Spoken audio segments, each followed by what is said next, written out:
안녕하세요. 저희는 지금 성경적 자녀 양육을 가지고 고민하고 생각해보는 특강을 하고 있습니다. 우리가 지난번에 사랑에 대해서 생각했죠. 잘못된 사랑법. 사랑이라고 생각하면서 그 사랑으로 상처를 주는 부모님들이 있다. 그래서 정말 참된 사랑이라는 건 뭐냐? 성경적으로 얘기하면 그래서 어떻게 보면 은혜의 사랑인데 조건 없는 사랑이고 격려하는 사랑이고 지금 사랑스러워서 사랑하는 것이 아니라 지금이야말로 사랑이 필요하기 때문에 사랑을 먹이고 주는 사랑. 그리고 그 자녀의 성적과 외모와 공적과 이런 거하고 관계없이 끝까지 필 때까지 사랑하고 격려하는 이 하나님의 마음을 같이 나눴어요. 여러분 다 기억하실지 모르겠지만 그런데 이제 질문이 들어왔어요. 많은 분들이 와 그렇게 사랑하면 다 공주병 왕자병 걸리지 않겠느냐 이렇게 질문이 들어와서 사실은 사랑하고 훈계를 우리가 같이 다루어야 돼요. 그래서 오늘은 한번 훈계를 가지고 얘기를 해보겠어요. 여러분 잘 아시는 고린도전서 13장을 보면 사랑은 불의를 보고 기뻐하지 않은 속성을 갖고 있어요. 사랑은 진리와 함께 기뻐하는 거지. 그렇기 때문에 어떻게 보면 성경적 사랑은 훈계를 내포하고 있어요. 훈계가 없는 사랑은 그것은 진정한 의미의 사랑이 아니고 사랑이 없는 훈계는 자녀에게 상처를 주고 하나라고요. 다시 우리가 이걸 잘 묵상해 보면 하나님의 성을 생각해 보면 돼요. 하나님은 거룩이시고 공의로우시고 진리이시고 권위가 있으신 그런 하나님인데 우리를 그분이 무조건 사랑하신 거죠. 근데 만약에 이 권위가 없으신 분이 무조건 사랑한다 그러면 이건 공주병 왕자병 자녀 잘못되는 것밖에 안 되는 거예요. 그러니까 어떻게 보면 이 사랑과 훈계는 하나로 얘기를 해야 돼요. 그래서 한번 제가 생각해 볼게요. 자, 여러분 자기 자신을 생각해 보세요. 우리 여기 방송을 들으시는 어머니분들, 아빠분들 한번 자기 자신을 생각해 보세요. 이쪽이 사랑이고 이쪽이 훈계라고 이제 저울을 생각해 본다면 저울이 있으면 자, 사랑은 왠지 좀 따스한 부분, 훈계는 왠지 단호하고 좀 강력한 부분이라고 한다면 둘 다 사랑인데 사랑의 약간 그 성격이 다르죠? 그러면 이 훈계와 사랑의 부분 저울에서 어느 쪽이 기울으셨습니까, 여러분? 나는 왠지 애들 보면 야단 못 치고 애들 하자는 대로 하고 마음이 약해서 응야응야만 하게 된다. 사랑으로 치셨습니까? 아니면 자꾸 야단치게 되고 그냥 잘못만 보이고 그런 어떤 권위주의 쪽으로 치우쳤습니까? 자기 자신을 한번 생각해 보세요. 이 밸런스를 맞춰야 된다는 얘기예요. 지금 우리가 하는 얘기는 이게 두 개가 하나이기 때문에. 근데 제가 이제 가끔 이런 관점에서 우리 학생들을 바라봐요. 대학생들을. 그러면 어떤 학생은 와가지고 교수님 되게 웃긴다 웃겨 막 이래요. 그러면 제가 쟤는 부모님이 권위는 없으시고 아이들에게 어떤 위험이 없으시고 어떤 디그니티가 없이 애들에게 말려 들어가셨구나라는 걸 느껴요. 근데 어떤 학생은 또 교수님 네네 죄송합니다. 그리고 그냥 어른들 앞에는 딱 경직되는 그런 학생들이 있어요. 그 학생들은 따뜻한 사랑과 용납과 수용과 조건 없는 그 격려를 받지 못하고 늘 지적당하고 야단맞은 그런 게. 그 밸런스 생각해 보세요. 여러분은 어떠세요? 이 두 개가 다 균형을 잡히면 어떤 학생애들이 되냐면 청소년이 됐을 때 밝고 자기 발표도 잘하고 스스럼 없으면서 예의 바르고 그러면서도 어른에 대한 공경을 할 줄 아는 그런 아주 반듯하고 균형 잡힌 자녀가 될 수 있다는 거예요. 그러니까 여러분은 어떠세요? 사랑과 훈계 이건 하나예요. 여러분 사실 요즘 시대에 지금 시대에 더 필요한 건 뭐냐? 물론 사랑도 바른 사랑을 해야 된다 그렇게 우리가 말씀을 나눴지만 요즘 시대에 더 필요한 건 어쩌면 훈계일지도 몰라요. 왜냐하면 부모님들이 전혀 훈계 없이 키우기 때문에 그래요. 성경만큼 훈계를 얘기한 데도 없어요. 예를 들면 잠언에는 엄청난 많은 말씀이 있죠. 에베소서 6장 다 하는 거지만 여러분이 부모에게 순종하라. 그래야 땅에서 잘되고 장수한다 그랬어요. 여러분, 젊은 여러분 혹시 부모님에게 순종하십니까? 성경만큼 부모에게 공경을 가르치는 그런 책도 없어요.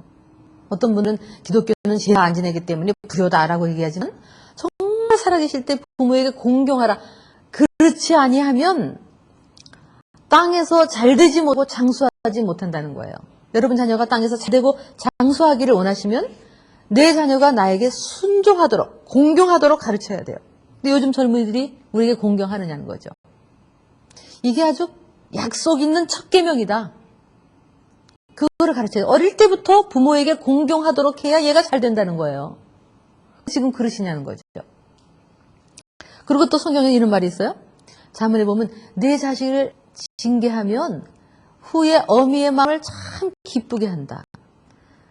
너를 평안하게 한다.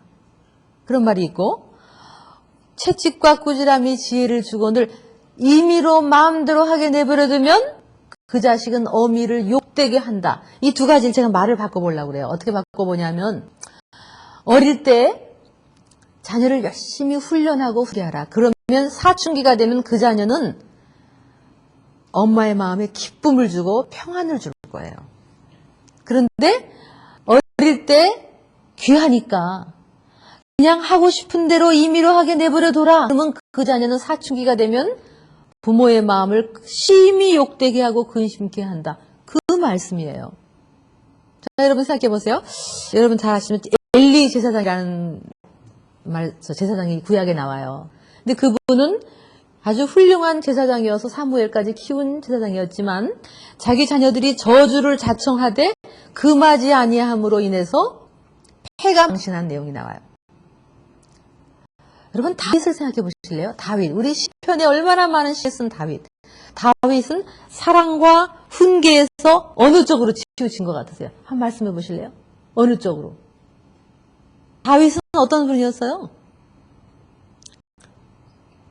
다윗은요. 압살롬도 아버지를 배반했죠. 그 압살롬의 동생 아도니아도 스스로 높여 자기가 왕이 되려고 아버지를 치웠죠. 솔로몬도 결국은 셀프 디시플린, 자기 훈련이 안 돼서 나중에 쾌락으로 빠져버려서. 그럼 어떻게 양육된 것 같으세요? 근데 열왕기상 1장에 보면 뭐라고 나와 있는지 아세요? 아도니아가 또 스스로 높여 왕이 될 때 성경절에 딱 이렇게 나와 있어요. 그 아버지가 아도니아에게 어릴 때부터 한 번도 너 어찌해서 그리하였느냐라는 말로 섭섭하게 한 일이 없었느니라.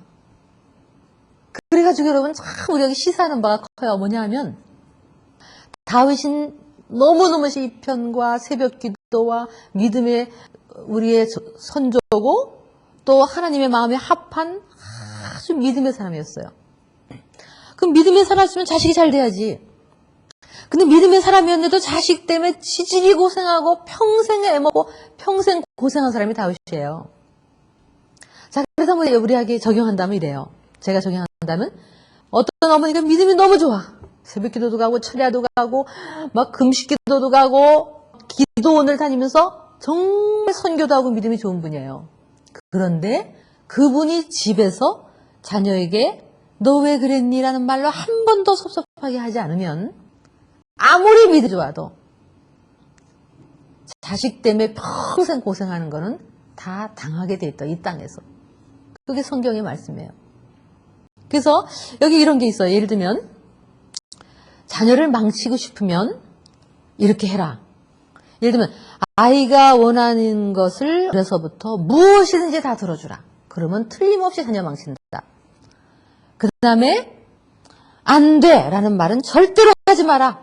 그러면 틀림없이 망친다. 그 다음에 무엇이든지 어지러워주면 따라다니면서 치워줘라. 그러면 틀림없이 망친다. 귀한 자식이니까 무엇이든지 다 해줘라. 틀림없이 망친다. 그 다음에 용돈은 달라는 대로 줘라. 그럼 틀림없이 망친다. 먹고 싶은 거는 무엇이든지 다 줘라. 그러면 틀림없이 소아당뇨병 걸린다. 그리고 애들이 싸우면 틀림없이 가가지고 내 아이 편을 들어라. 그러면 틀림없이 망친다. 학교에서 말썽 치면 엄마가 가서 다 막아줘라. 그러면 틀림없이 망친다. 큰 문제를 일으켜도 우리 애는 원래 착했어. 그리고 언제나 아이 편이 되어줘라. 그러면 틀림없이 망친다. 그리고 마지막으로 역적인 교육은 지금 시키지 마라. 나중에 철들면 시켜라. 그러면 틀림없이 망친다. 여러분 어떠세요? 혹시 이 중에 아마 부부가 같이 방송 들으신 분이 계실 거예요.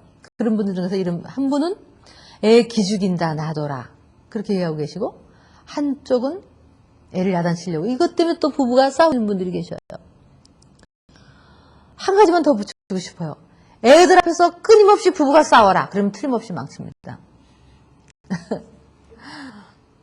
여러분 다 자녀가 잘 되길 바라잖아요. 정말 내 자녀가 반듯하고 사회에 나가서 자기 훈련이 돼서 일꾼으로 지도자로 세상을 바꾸는 훈련된 하나님의 사람이 되기를 원하신다면 어려서 훈련을 하라는 게 성경의 말씀입니다.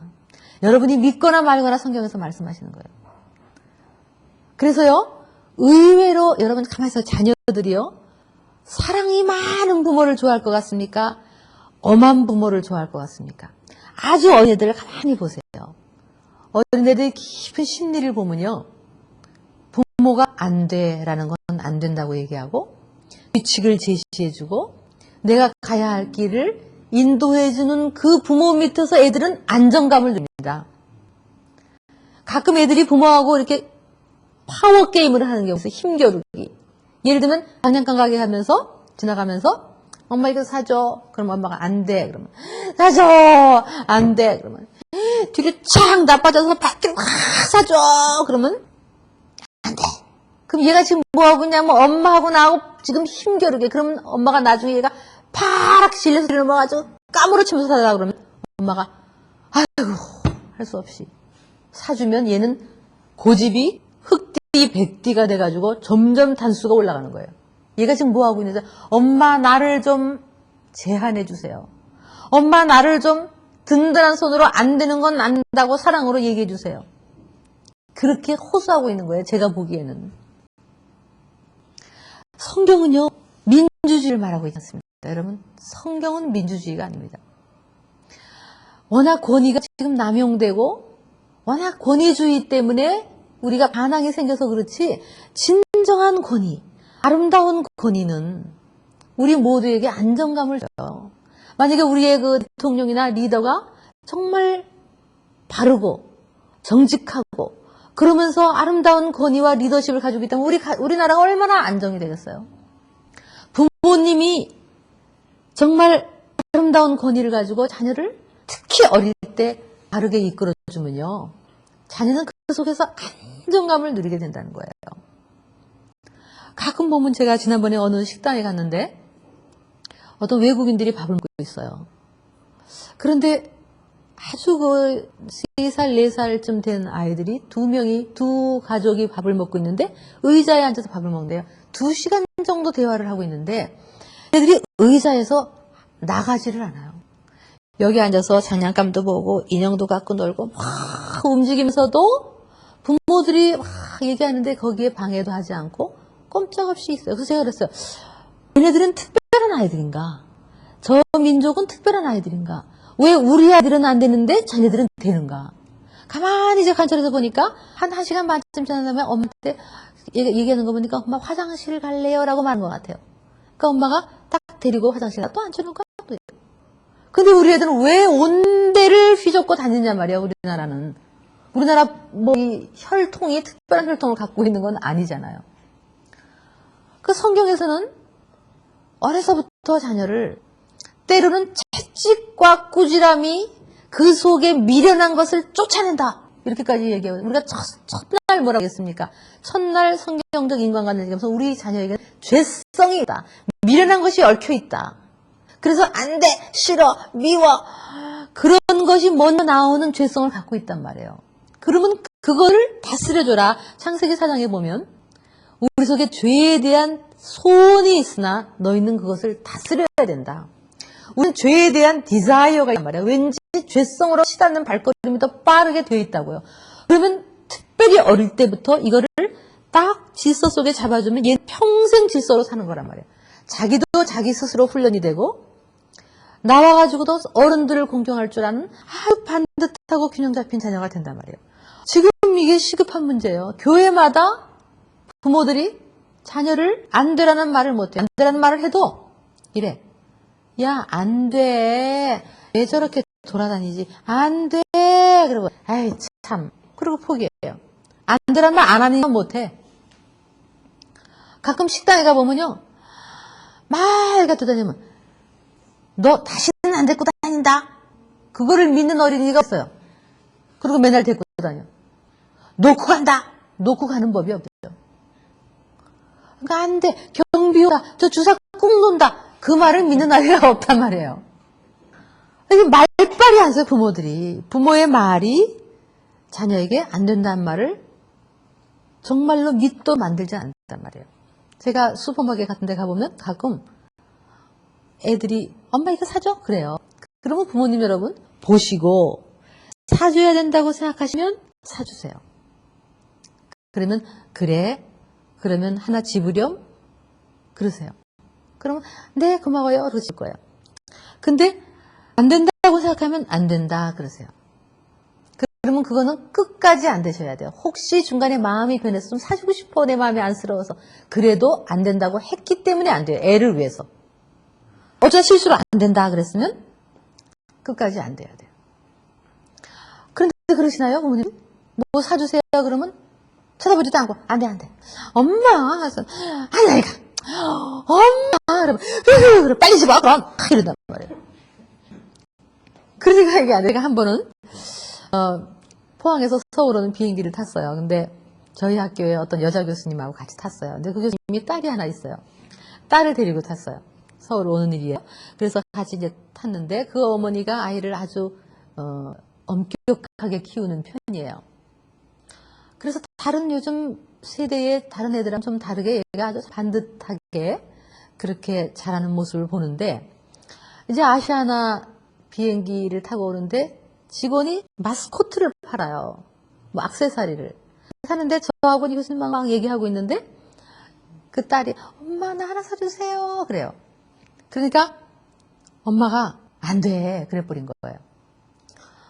그럼 엄마 사주세요. 그러니까 이 엄마가 마음이 막 흔들렸어.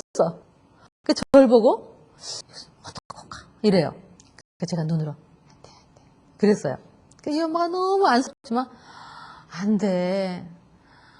안 된다고 그랬지 엄마가? 그리고 포기를 했는데 저도 너무 안쓰러워요. 사주고 싶어. 그런데도 우리들이 마음을 굳게 먹고 안 사줬어요. 안 된다고 했기 때문에. 그래가지고 이제 우리가 이러고 있는데 조금 있다가 보니까 아시아나 직원이 어린이 동반 승객한테 뭐 선물을 하나 갖다 주더라고요. 그러니까 그 어머니가 그거 봐 잘 참았으니까 이렇게 선물도 주잖아. 딱 주니까 고맙습니다. 이러고 막 갖고 놀아요.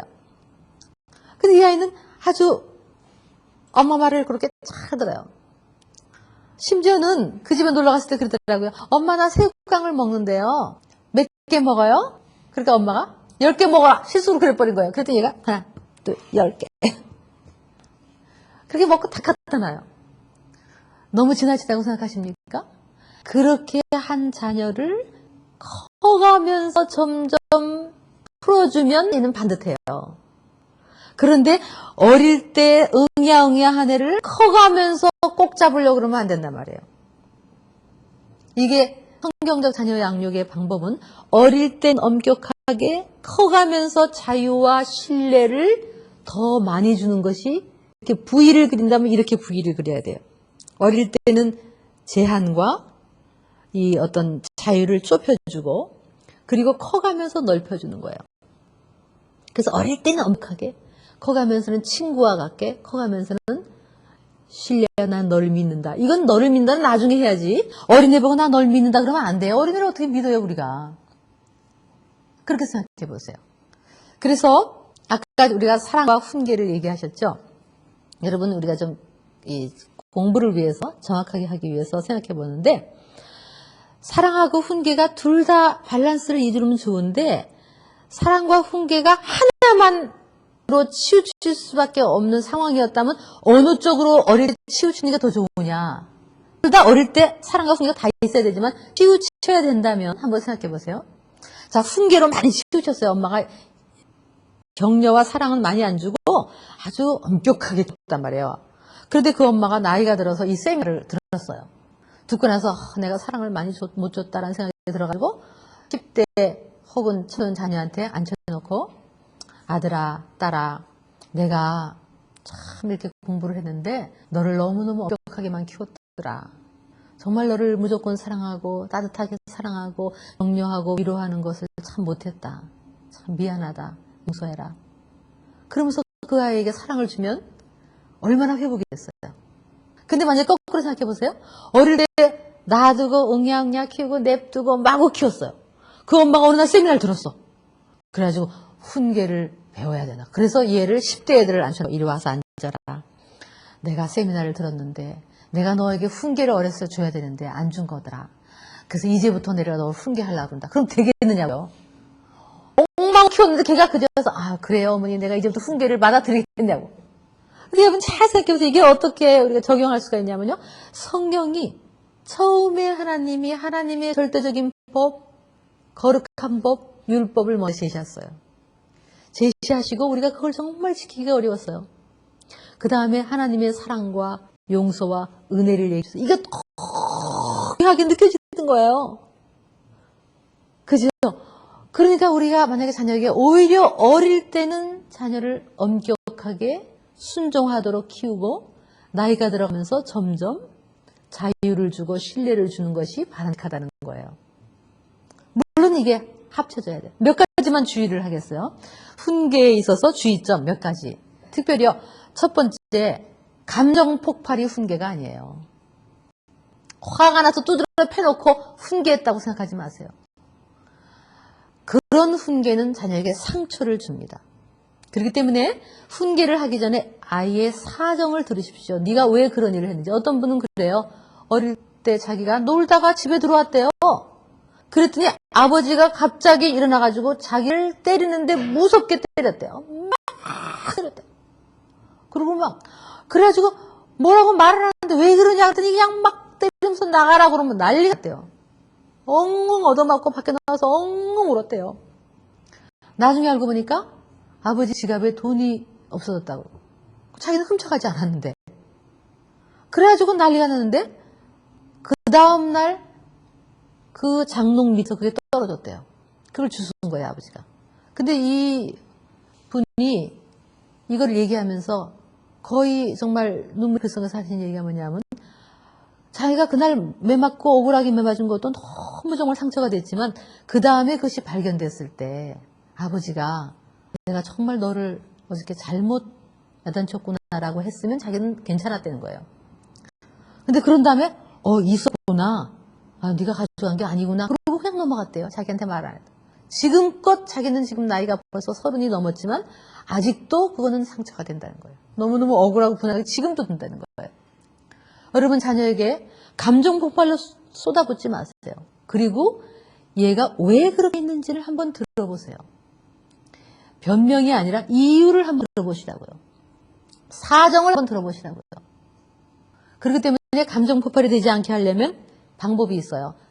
훈계를 하기 전에 열을 한번 쉬어보세요. 하나, 둘, 셋. 혹은 기도 한번 해보세요. 부부싸움 한 것 때문에 화가 나 애를 때리는 건지 아니면 정말 이 아이를 고쳐주기 위해서 때리는 건지. 훈계는 감정 폭발이 아니에요.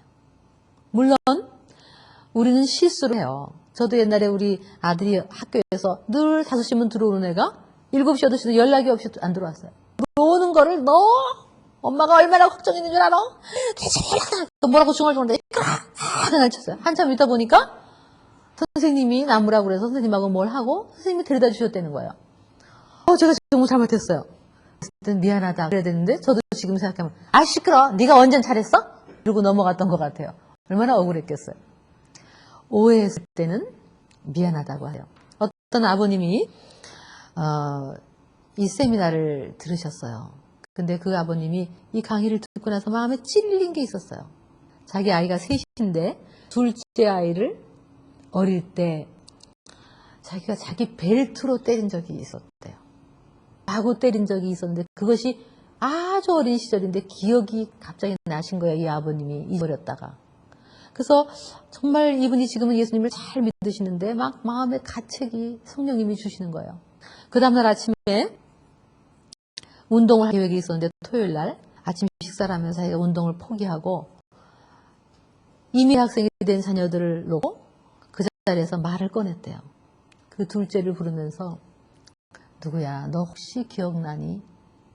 네가 아주 어릴 때였는데 내가 너를 아빠 허리띠로 너를 막 때린 적이 있었는데 혹시 기억나니? 그렇게 물었대요. 그랬더니 그 중간 딸이 기억나냐고요, 아빠? 난 그걸 한 번도 잊어본 적이 없어요. 이렇게 얘기하더래요. 그 아빠가 그 소리를 듣고 나서 좀 또 오히려 괜히 꺼냈나라는 생각이 들 정도로 무안했대요. 그런데 용기를 내서 네가 얼마나 그때 화가 났었니? 미안하다. 아빠를 용서해라. 정말 떨어지지 않는 말을 했대요. 그러더니 그 딸의 눈에서 눈물이 쭉 흐르더래요. 그러더니 아빠 그러면서 아빠. 그 다음에 하루 종일 물도 갖다 주고 아빠하고 너무 아빠한테 가까이 오고 뿐만 아니라 나머지 두 자녀도 오히려 아버지를 존경하는 눈초리를 갖고 있더라는 거예요. 여러분, 부모님 여러분, 혹시 어릴 때 내 화풀이로 아이를 때린 기억이 나시면 자녀는 기억하고 있습니다. 기억을 안 하고 있더라도 그 무의식 속으로 기억하고 있습니다. 그거를 가지고 한 번쯤은 얘기하시고 미안하다고 용서를 구하시죠. 그래야 치유와 회복이 일어납니다. 그리고 지금이라도 혹시 여러분이 화가 나는 일이 있을 때는 아이를 훈계하지 마십시오. 감정 폭발이 훈계가 아닙니다. 그리고 또 하나 주의는요. 부부가 한 뜻이 돼야 돼요. 한 사람이 훈계하는데 너 애 가지고 왜 그래요? 이렇게 얘기하면 훈계는 실패합니다. 그렇다고 해서 한 사람이 때린다. 맞아. 그거 좀 접해. 이러라는 얘기가 아니에요. 그게 아니라 정말 한 사람이 훈계를 하면 한 사람은 가만히 계십시오. 속으로 기도하는 마음으로 계십시오. 설사 그 부모가 잘못 훈계를 한다 하더라도 그 자리에서는 그 사람의 체면을 떨어뜨리지 마세요. 권위를 떨어뜨리지 마시고 나중에 아까 당신이 잘못한 것 같으면 그분이 가서 그거를 바로잡도록 그 부부가 한 뜻이 돼야 돼요. 그래서 가끔 이제 이런 얘기를 하면 어떤 분은 이런 질문을 합니다. 시어머님이 같이 계시다. 우리가 훈계를 하려고 그러면 시어머니 자꾸 그렇게 애 가지고 왜 그러니 니들 나한테 화나냐? 이렇게 얘기하신다는 거예요. 그럴 때는 시어머님에게 가서 어른들에게 가서 어머니 아버님 제가 우리 애를 좀 이렇게 바로잡으려고 하니까 이해하시고 기다려주세요 라고 얘기하고 정말 차분하게 훈계하면 어느 부모님이 그거를 마다하겠어요. 그래서 정말 부부가 한 뜻이 되고 어른이 한 뜻이 돼야 돼요. 물론 어떤 분은 이러는데 이 둘 중에 하나가 훈계한다면 누가 훈계하는 게 좋으냐? 여러분 어떻게 생각해요? 훈계, 사랑을 부부가 서로 역할 분담을 한다면 사실은 엄마든 아빠든 둘 다 훈계와 사랑을 다 가지고 있어야 돼요. 그러나 편의상 역할 분담을 한다면 누가 더 훈계 역할, 누가 사랑의 역할이면 좋을 것 같으세요? 아빠가 훈계 역할? 자, 어떻게 생각하세요? 이것은 법은 없어요. 이건 제가 성경에서 말하는 건 아니고 제 개인적인 생각인데 양육을 주로 맡고 있는 사람이 훈계의 역할, 어쩌다 들어오는 사람은 사랑의 역할이 더 낫지 않을까. 그래서 엄마가 엄하게 하고 아빠는 아빠 엄마가 때렸어. 엄마가 나 야단쳤어. 그러면 어이구 그랬어? 라고 안아주는 건 좋아요. 근데 니네 엄마가 왜 그랬니? 이 말 하지 말란 얘기예요. 그냥 어이구 우리 딸을 엄마가 야단쳤어. 엄마가 우리 딸을 사랑하니까 그랬겠지. 그러니까 엄마 말 잘 들어야지. 라고 하면서 품어주는 역할은 하시라는 얘기예요. 그래서 두 분 다 한 뜻으로 있는 게 제일 좋고요. 그래서 첫 번째는 감정 폭발이 되지 마라. 두 번째는 부부가 한 뜻이다. 그리고 특별히 훈계를 명목으로 아이를 거부하지 말라는 거예요. 예를 들면 네가 그렇게 말 안 듣으니까 나가. 혹은 쫓아내서 문을 잠가 건다든가 이런 거부감을 주지 말란 말이에요. 어떤 어머니는 아이를 훈계할 때마다 깜깜한 목욕탕에다 가둬버린대요. 그리고 30분쯤 있다 나와라. 그렇게 얘기한다. 저는 그것은 좋은 방법이 아니에요. 그 아이가 무서움과 두려움과 사랑을 잃어버린다는 그런 어떤 불안감과 거부감을 느끼는 것은 옳은 훈계가 아니에요. 그러니까 사랑을 거두지 말란 말이야. 너가 잘못했으니까 엄마가 너를 사랑 안 해. 이거는 훈계가 아니에요. 오히려 네가 그렇게 잘못해도 엄마는 너를 끝까지 사랑해. 그러나 그렇게 동생을 때리거나 거짓말하는 거는 잘못된 거야 라고 다뤄줘야 되지. 그 아이를 거부하지 말란 말이에요. 그러니까 훈계를 하면서 거부감을 주거나 두려움을 주거나 뭔가 불안한 심정을 주지 말란 말이에요. 제가 어느 날 오래전이었던 것 같아요. 저희 집 앞집에 어떤 어머니가 밖에서 막 소리가 나요. 그래서 보니까 문이 열리면서 아이를 잠옷을 입은 애를 확 밀어채쳤어요. 그러니까 애가 하고 자지르듯이 우는데 너 때문에 못 살아. 그냥 내가 너 이렇게 말 안 들으면 정말 그러면서 이 뭐라고 뭐 욕을 하면서 그냥 뭐 원수야 막 욕을 하면서 문을 꽝 잠궈 걸어요. 복도에 밤에. 얘가 막 자지르게 막 보여. 그 나가 보니까 이렇게 확 밀으면서 여기 코에 이렇게 약간 피가 나더라고요. 애가 막 질려서 울고 있어요. 제 마음이 얼마나 어떤 생각이 제 마음에 분노가 생겼어요. 분노. 어떤 생각이냐면 그 어머니에게 할 수만 있다면서 이런 말을 하고 싶었어요. 당신이 무슨 권리로 이 어린 지금 상처받기 쉬운 너무나 어린 이 자녀에게 무슨 권리로 당신이 이 아이를 어뷰스하고 학대를 할 권리가 없는 거예요. 그건 훈계가 아니에요. 뭔가 자기가 살아가는 데 있어서 많이 힘든 부분 모르겠지만 그 부분에 쏟아본 거지 그게 어디가 훈계입니까? 그거는 성경적 훈계가 아니에요. 제가 할 수만 있으면 그 아이를 데려다가 안아주고 위로해주고 싶었어요. 그러나 그것은 그 엄마에 대한 또 월권이기 때문에 제가 못했어요. 지금은 그거 신고할 수 있어요. 여러분 주위에서 만약에 그렇게 아이를 마구 때리면 그건 신고하셔야 됩니다. 훈계는 마구 때리는 게 아니다. 매를 여러분이 만약에 어릴 때 쓴다면 매를 어릴 때는 쓰게 돼 있어요. 성경에는요. 근데 매는 아주 부드럽고 상처 안 나는 매를 써야 해요. 그래서 어떤 때 때려야 되느냐? 실수했을 때, 컵 깼을 때 때리는 거 아니에요. 받아쓰기 틀렸을 때 때리는 거 아니에요. 성적 떨어졌을 때 때리는 거 아니에요. 부모님 여러분. 성적이 떨어졌을 때는 훈계의 대상이 아닙니다. 그거는. 성적이 떨어질 때도 있고 오를 때 있고 길게 보고 과정인데 어떻게 성적이 떨어진 때 제가 지금 생각해보면요. 제가 우리 아이 중학교 1학년 때였던 것 같아요. 아들. 성적이 떨어진 날 제가 그 아이를 때린 기억이 나요. 제가 지금 그것 때문에 회개를 얼마나 했는지 몰라요. 제가. 그거는 너무나 잘못된 거예요. 제가 제 아들하고 또 얘기했어요. 그랬더니 기억을 못하게 돼요. 여러분 기억 못하는 걔가 기억을 하고 있습니다. 모르고 있지 기억을 하고 있습니다. 그거로 인한 성격에 어떤 왜곡이 있을 수 있다고요. 저도 그런 실수를 했어요. 제가 가슴이 아려요. 성적이 떨어진 거 가지고 때리지 마십시오. 그러나 어때?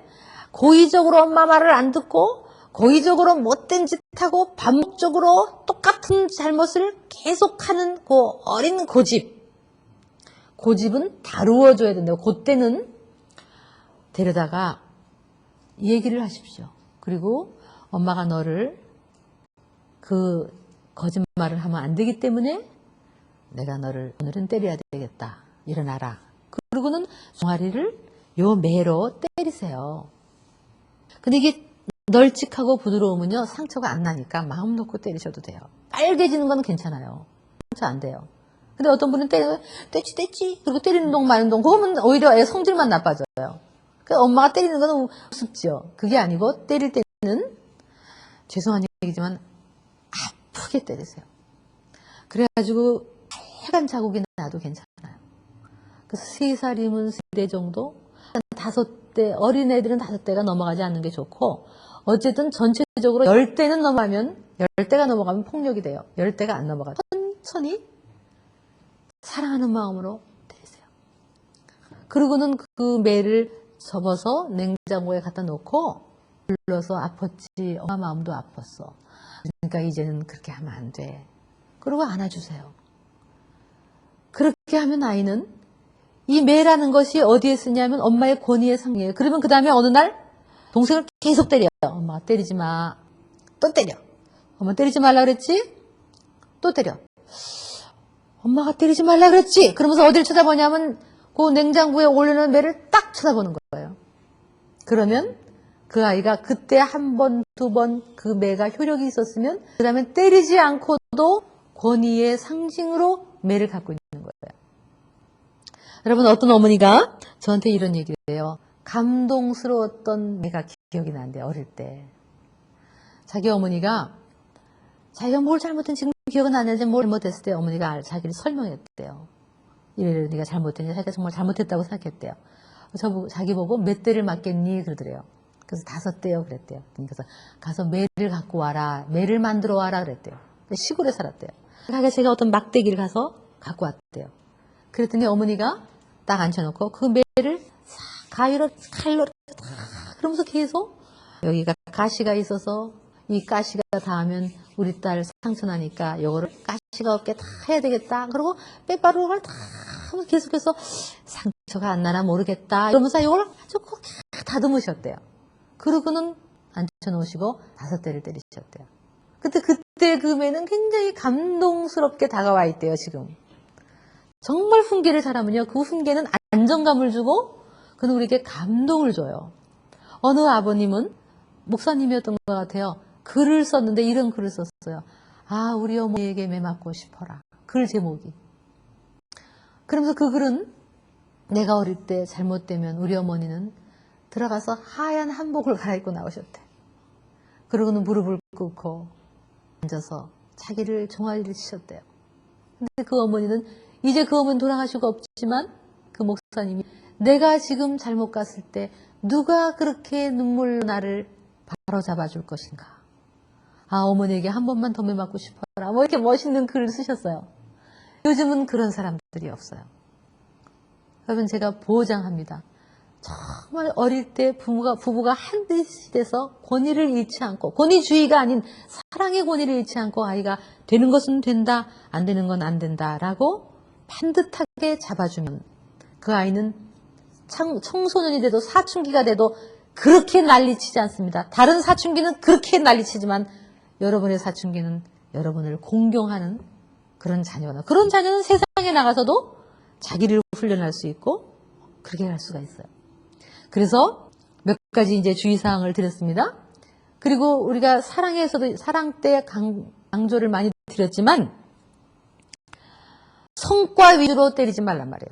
아까 성적. 그러니까 동기를 마음의 동기를 살피시고요. 그리고 여전히 잘못은 다루지만 그 인격은 존중하는 것을 잃지 마셔야 돼요. 끝까지 잃지 마셔야 되고요. 자, 한번 이렇게 제가 정리해 볼게요. 제가 V를 아까 그렸죠? V를 이렇게 이제 그렸습니다. V를 그리면 여기가 좁아요, 어릴 때. 근데 이 폭을 만약에 선택이라는 폭이라고 한다고 그래요, 선택. 그러면 여러분 자녀를 잘 키운다는 것은 어릴 때 선택을 주십시오. 그러나 선택이 좁아요, 폭이. 자, 예를 들면 선택을 주는 것도 훈계다. 토마토 주스 먹을래? 우유 먹을래? 자, 어떻게 하는 것보다는 예, 토마토 주스 먹어라. 우유 먹어라. 라고 지시하는 것보다는 더 좋은 방법은 작은 선택을 주는 거예요. 토마토 주스 먹을래? 우유 먹을래? 그럼 이 어린 것이 선택을 받았어. 그래서 우유 먹을래요. 그러면 선택한 거예요. 선택의 능력이 생겨버린 거예요. 그러면 그러렴 우유 먹어라. 사실은 토마토 주스 먹어도 되고 우유 먹어도 되는 거예요. 되는 거 2개를 준 거예요. 근데 지는 이걸 선택한 거예요. 어느 어머니는 또 물어. 토마토 주스 먹을래? 우유 먹을래? 우유 먹을래? 그래. 에이 토마토 주스 먹어라. 왜 물어 웃기는. 그러지 말고 선택을 주세요.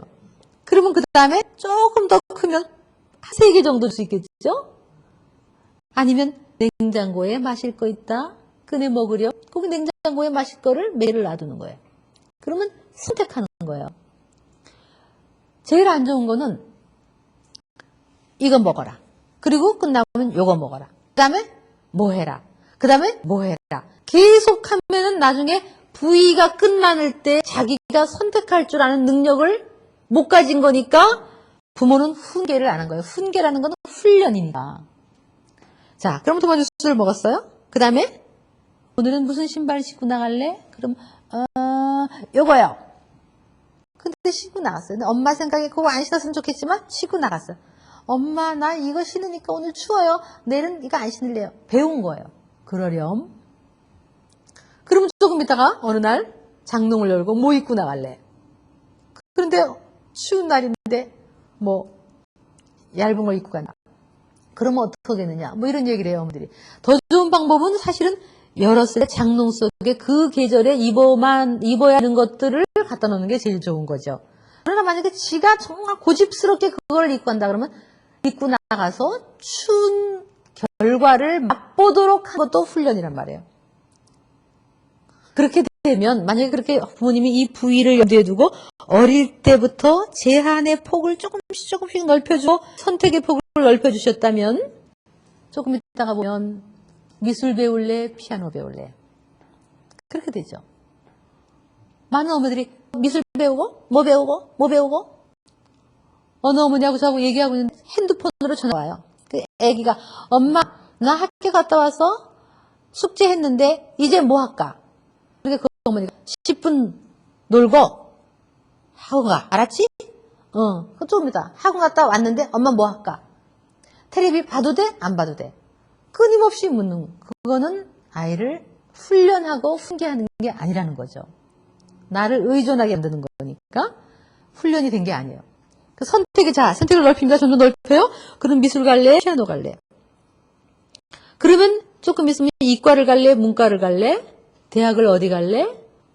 그러면 그들이 우리를 떠난 그곳은 어마어마한 유혹과 악과 선택들이 존재하는 곳으로 나갈 것인데 그때 옳은 것을 선택할 줄 아는 자녀가 있다면 제대로 키운 거예요. 그날을 위해서 오늘 훈련시키는 거예요.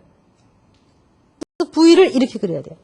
근데 거꾸로 그린다면 자 부위를 거꾸로 뒤집어 엎어보세요. 나더라 어릴 때 엉야엉야. 이게 말 안 들어. 점점 좁혀. 5시까지 들어와.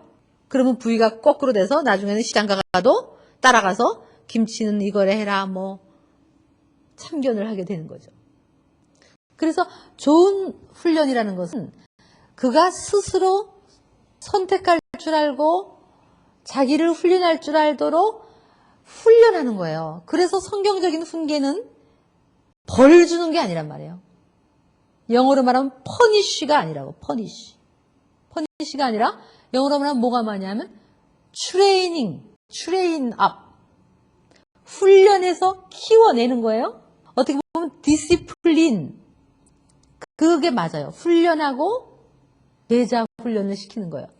어떤 의미는 correction. 지금 잘못된 거를 고쳐주는 것이 성경적인 훈계예요. 잘못한 거에 벌 받는 게 아니라 미래지향적으로 얘를 고쳐서 바른 쪽으로 나갈 수 있도록 하는 거예요. 염두에 두세요, 여러분이. 너 잘못했으니까 두드러 맞는 게 아니라는 거예요. 그래서 이런 어떤 평소에 책임감을 가르치고 선택을 가르치고 이 식으로 점점점 넓혀나가서 자기가 정말 옳은 것을 선택할 줄 아는 것이 우리의 목적이란 말이에요. 자, 예를 들면 보세요. 예수님이 제자들을 훈련하고 사랑하고 발을 씻기고 그리고 점점 그들을 믿고 둘씩 내어보내고 전도 훈련시키고 어느 순간 예수님은 이제 그들을 믿고 나는 너를 믿는다 내 안을 치라 그러고 탁 떠나신 이런 거를 생각하는 거예요.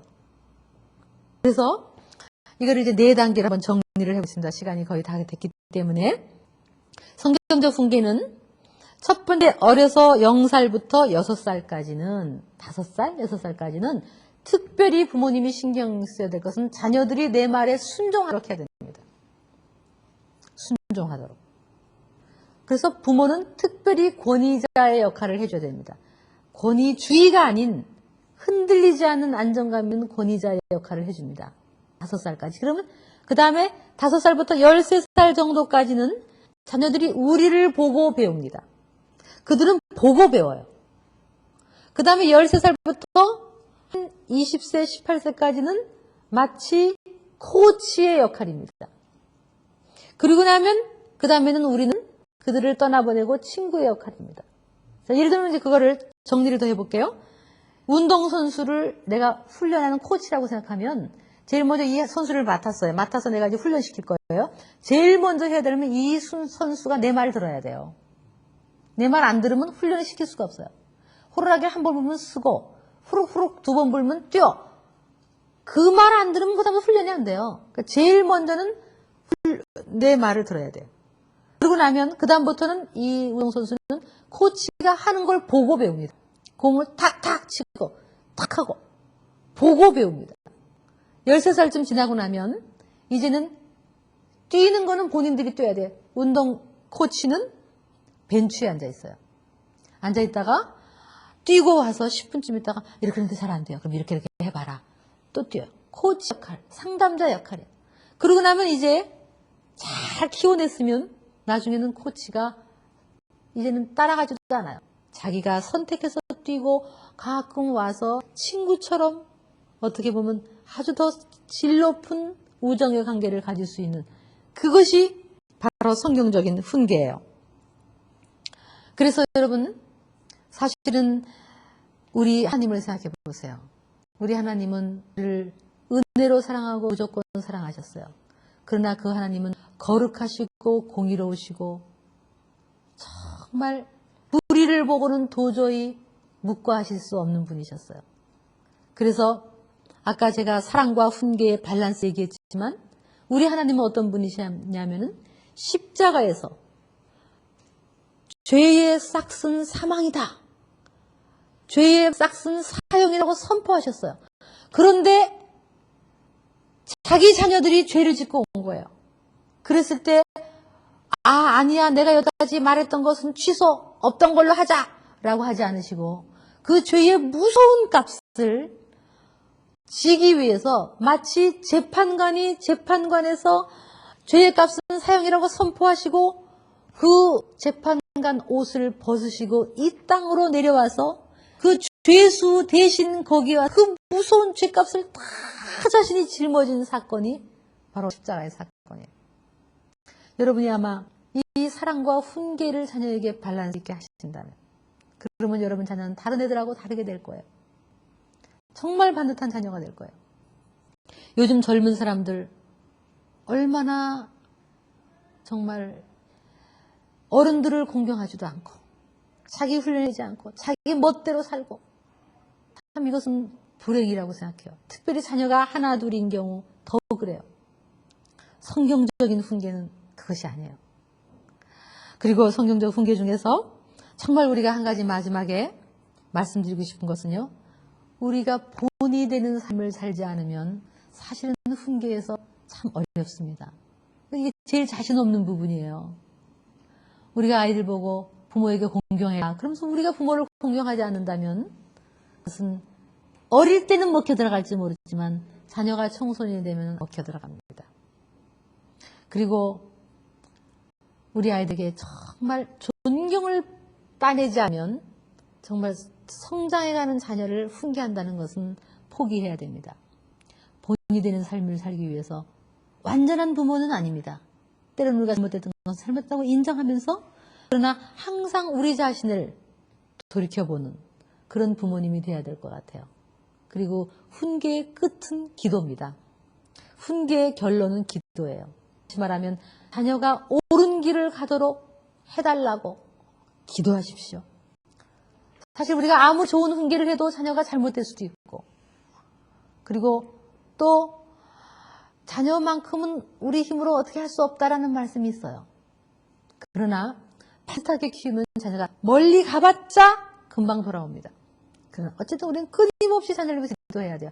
그리고 훈계를 할 때도 기도로 꽃을 내세요. 근데 어떤 분은 훈계해놓고 기도를 하자. 그러면서 기도하자. 그러면서 하나님 우리 아들이 정신 차리게 해주시고 다시는 말 안 듣는 일을 하지 않게 해주세요. 기도 속에 또 훈계를 넣지 마시고 기도는 오히려 하나님 우리 부모 참 부족합니다. 내가 우리 사랑하는 아들, 사랑하는 딸 어떻게 키워야 될지 모르겠습니다. 하나님 도와주시고 우리 자녀도 잘 잘 자라서 하나님의 일꾼이 되게 해주시고 저도 하나님의 온전한 사람이 될 수 있도록 도와주세요. 이런 겸손한 기도를 할 때 애들이 감동하죠. 훈계의 끝은 기도입니다. 자녀를 위해서 기도하셔야죠. 그러나 어떻게 기도하시겠어요? 잘 먹고 잘 살게 해달라고 기도하시겠습니까? 저는 요즘 기도를 바꿨어요. 우리 자녀가 때로는 어려운 길을 가도 바른 삶을 살아서 정말 자기를 훈련해서 이 짧은 인생 마음껏 영향력을 끼쳐서 많은 사람에게 기여할 수 있는 하나님의 일꾼이 되게 해달라고 기도하셔요.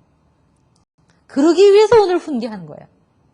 그러기 위해서 하나님의 마음으로 훈계를 하세요. 사랑은 우리를 기뻐하지 아니하고 진리와 함께 기뻐합니다. 이 훈계의 사랑, 기가 막힌 사랑, 아름다운 사랑을 실천하시는 여러분이 될 수 있기를 바랍니다. 감사합니다.